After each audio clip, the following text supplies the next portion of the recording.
Hi everyone, it's Melissa with The M-Word.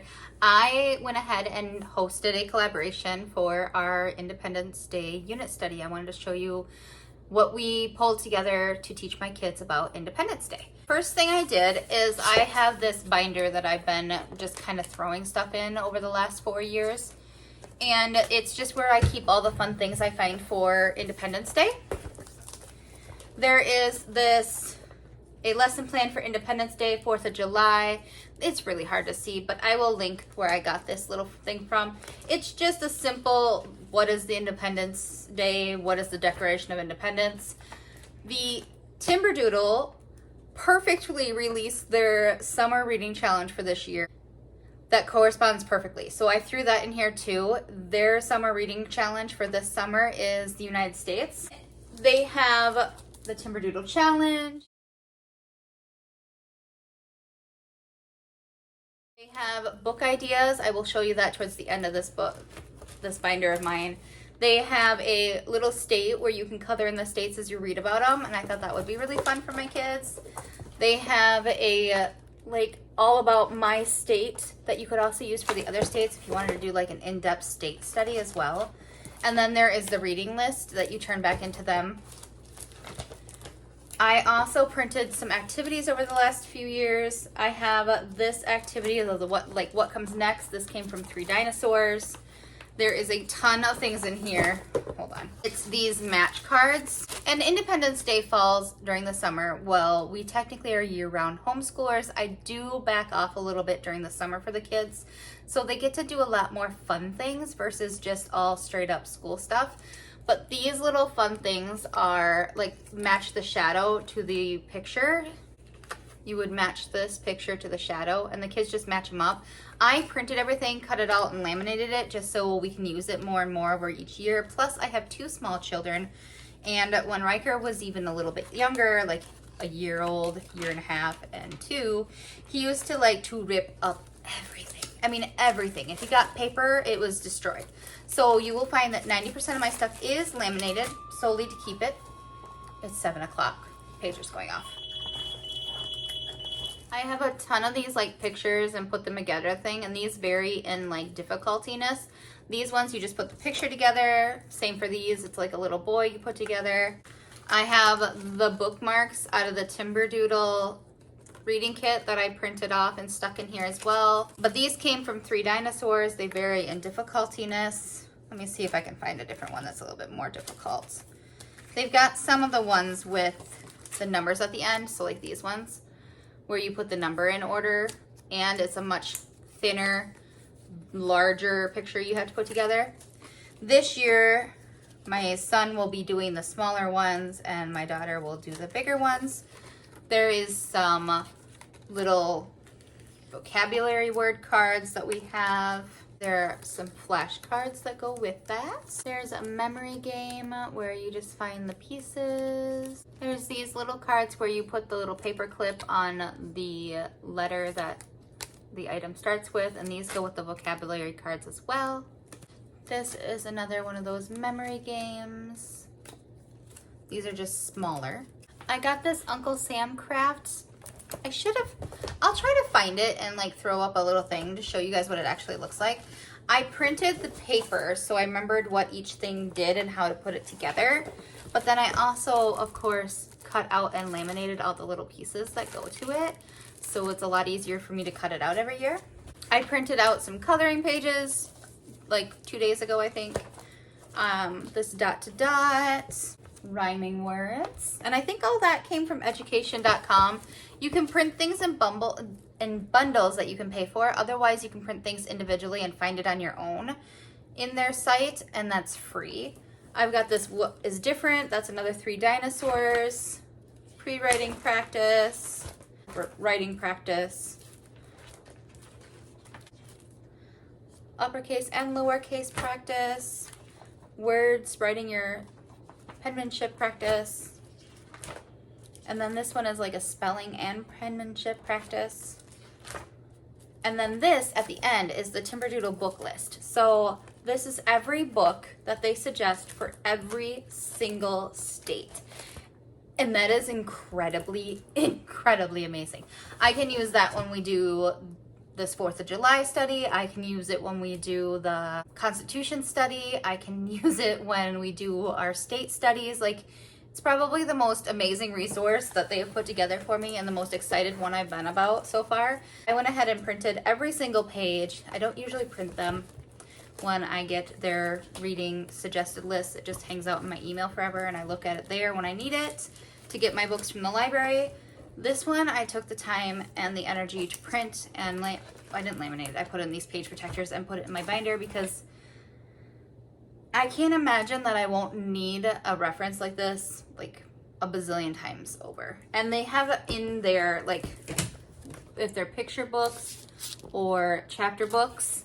So they'll be great and amazing for our school for forever. This year we will be camping over the 4th of July. So I think I'm gonna do our unit study the 2 weeks prior. And I kind of let it be like this rabbit trail situation. Like, I have the binder for the fun activities, but I primarily use random books I find at the library, and I will show you all the ones I picked up.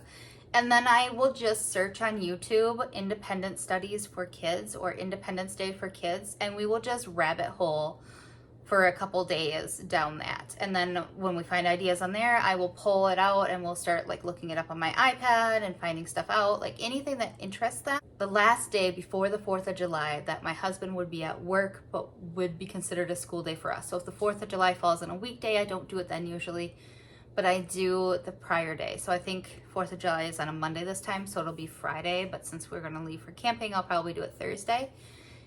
That was a lot, I'm sorry. I always do fun themed foods for my children. So I will make red and white, well, just normal, red and blue and then normal pancakes for them. I will make anything that just comes across as red, white, and blue themed for them. I'll make like hot dogs and berries, like blueberries and strawberries. Or I will make, sometimes I'll just be really boring and I will color noodles and give them red, white, and blue noodles. It just depends on how much energy I have that day and what I decide to end up doing. But I always try to theme everything out for them. Usually for supper, we'll do something really simple like making burgers on the grill. But the kids love it because it's themed all day long for them. And I'll do that on the last day that I determine will be our last day of the unit study for 4th of July. But I really enjoy the 4th of July unit study that we do. Just kind of do whatever. I almost forgot. I ordered an Independence Day Knowledge Crate mini box, and I don't have it to show you, but as soon as it gets here, I will show it to you guys. I will unbox it and show it to you. But I did order that, so hopefully that'll be here before we do the unit study for the 4th of July. I should probably check and see when she plans on shipping that. I'm really excited. I've been basically stalking for the Knowledge Crate website and Instagram for like the last year and a half, and I'm kind of obsessed, and I don't know why it took me so long to order something, but I did order their Independence Day study to add to the fun and the flair of the holiday. I basically take every holiday and I make it ridiculously silly and, well, I don't know how to explain. I make it fun for my kids and for me. We theme all of our food. Like for Valentine's Day, I made pink pancakes and I gave them pink milk. And for St. Patty's Day, we made green pancakes and I made them green milk. For St. Patty's Day, that entire week of St. Patty's Day for supper, I made Irish foods. I find weird little things that make them happy and make them excited that theme it all through. We made like leprechaun traps for St. Patty's Day, and I kind of try to do the same thing for the 4th of July. I try to just theme it and make it lots of fun activities and just drop in learning where the will let me go. And I'm going to show you guys all the books. I do have a few books downstairs that I might have to like plop up here for you. We have a 4th of July book, and I know it has like a little drummer boy on the front. I'll have to just plop that up here. That's downstairs. Here's the ones I got from the library. I got 4th of July mice. But they look so cute and fun. Let's Bake 4th of July treats. I find this adorable because, like I said, I always try to theme everything we do, for everything from decorations to what we eat for the day. So this Let's Get Baking one, I thought the kids could help me. My son, who is 3, my daughter, who's 7, basically never showed really too much interest in wanting to help me in the kitchen. but my son is insistent on it. Like, he will not let me make mac and cheese. I have to stand over him while he makes it from start to finish. He wants to do all of it. So I thought this would be fun because this is geared towards kids, and it's got like stars and cupcakes and themed cupcakes and a little 4th of July pie. I mean, I think they'll love that. Red, White, and Boom. This is all about fireworks, I'm pretty sure. I seriously just went on my library and searched 4th of July and found the ones that looked pretty to me. So that is how I picked my books this time. Hello 4th of July.